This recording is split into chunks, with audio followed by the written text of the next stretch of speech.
طبیعیه که خیلی از مسائلی که راجع به جنبش سبزه مسائل داخلی ایرانه، ولی همونطور که بارها با مهمانمون صحبت کردیم یکی از مهمترین جنبه‌هاش در واقع ژئوپلیتیک اون منطقه است و به خصوص رابطه ایران جمهوری اسلامی با امریکا و با اسرائیل یا عدم ارتباط ایران با اسرائیل. امروز ما خیلی خوشحالیم که آقای تریتا پارسی که در ضمن بنیانگذار یک سازمانی هست به اسم نایک که متشکل از بسیاری از جوانهای ایرانی امریکایی که در امریکا زندگی میکنن و اصلا اینجا بعضیشون به دنیا آمدن و بزرگ شدن و نقش خیلی اساسی دارن در واقع در لابی کردن. خیلی ما ممنونیم که آقای تریتا پارسی دعوت ما رو پذیرفته. تریتا جان خیلی ممنون که آمدید. As you know, paramount in our mind as a community is the cause of civil liberties, human rights, and institutionalization of democracy in Iran. But the fact of the matter is that the geopolitics of the region, President Obama, U.S. administration in general, has far more critical issues in Iraq, in Afghanistan, in Pakistan. How realistic, Trita, do you think it is for us to hope and expect that the cause of democracy will remain paramount in President Obama's agenda? I think there's some significant sensitivities there. And I think we saw that this past summer. And I think we also seen that in the White House's reluctance to have any direct communication or engagement with Ahmadinejad.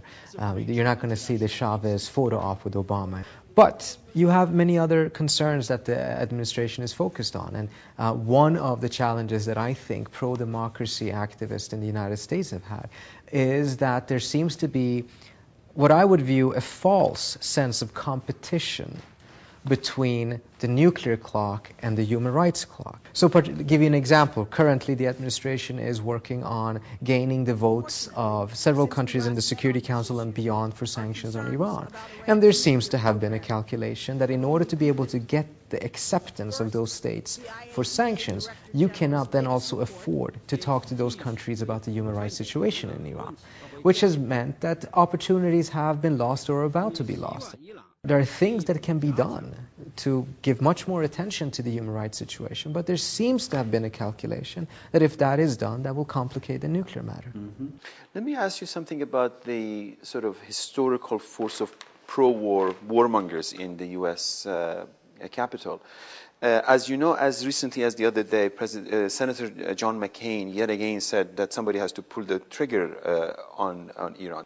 Are you successful in any way to reach to their constituency, to change their perspective in terms of Iran and what is best for U.S.-Iran relations? I think that's a great question. And I think it's worth pointing out at first that the drums of war that currently are being heard in the United States, and that you're right, they continue to be heard, are heard outside of the administration.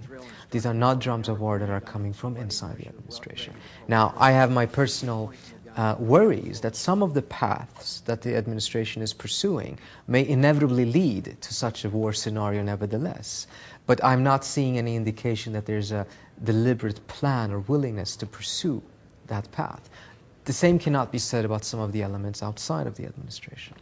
Now, when it comes to their constituencies, some headway has been made. In fact, a lot was made during the Bush administration itself, and it was very interesting to see back then that there was a very strong conservative voice in this country against war. In fact, at times it was some of the strongest voices against a war scenario that came from the conservatives themselves. And that showed a split within the Republicans, particularly between the neoconservative elements and the more older conservative, traditional conservative viewpoints. I think those splits are still there, and they're still probably as valid as before. We just don't hear about them as often because they're not in the limelight, because they're not in the White House. But those splits are there, and those will be visible and probably increase if we, unfortunately, were to reach a situation in which war once again would be a mainstream option on the table. Mm-hmm. Let me ask you a question about outside the Beltway. You are also somebody who lives in the United States, your families, like the rest of us, etc. How successful do you think NIAC, or by extension the Iranian community, has been in reaching out to American public in general, not the administration, one sort or another, in order to convey to them that something extraordinary is happening in Iran, and they should pay attention to it and endorse and support it. I think the Iranian-American community should be commended for having done quite a lot. If you take a look at the community today and compare it to 8, 6, 10 years ago, it's a significant difference.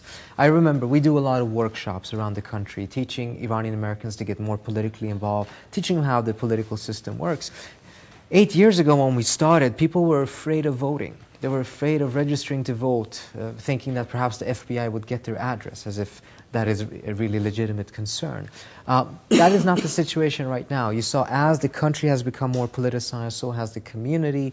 You see Iranian Americans voting in very large numbers compared to the past. You see them fundraising for candidates in a way that absolutely did not take place 10 years ago. So you've seen that. But what is really fascinating is that the one spark that really caused the community to increase its activity did not come from here.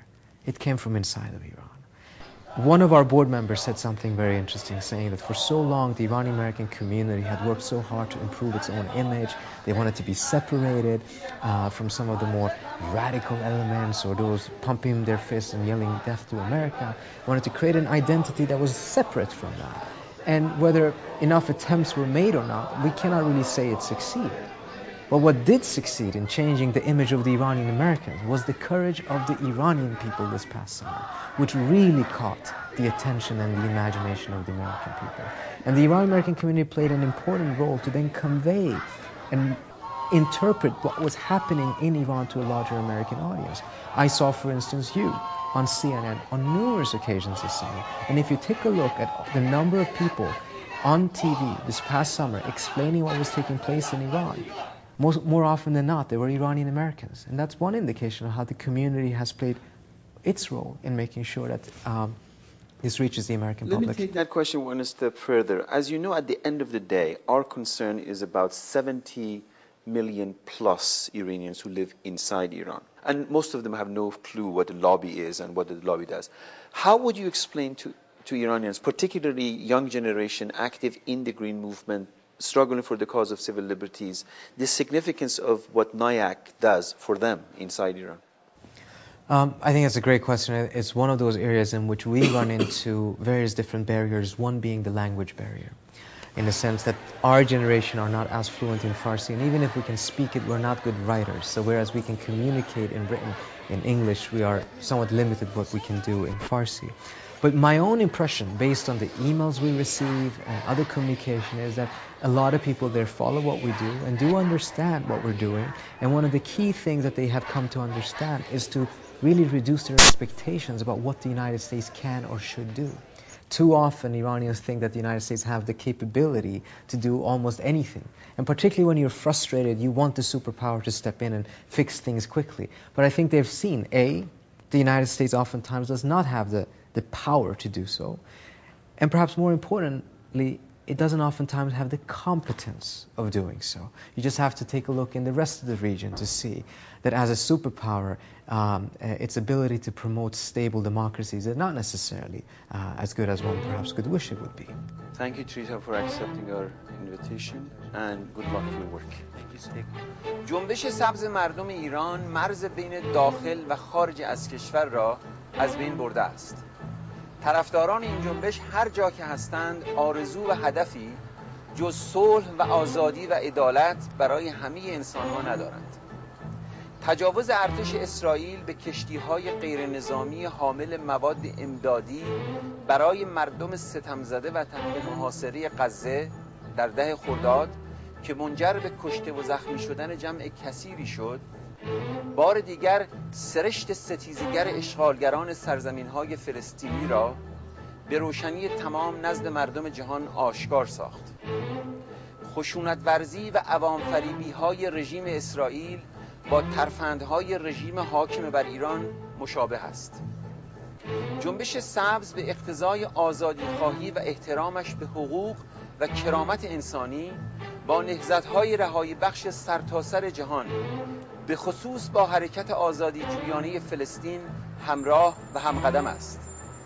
همچنان که ما از ملت مبارز فلسطین باید درس استقامت و مبارزه با ظلم و زور را بیاموزیم، ملت فلسطین نیز در جنبش بری از خشونت مردم ایران حامی و پشتیبانی برای امروز و فردای خود دارد. من حمید دباشی هستم از نیویورک. تا هفته سبز دیگه، خدا نگهدار. مريت بالشوارع، شوارع القدس العتيقة، قدام الدكاكين اللي بقيت من فلسطين، حكينا سوا الخبرية وعطيوني مزهرية، قالوا لي هيدي هدية من الناس الناصرين.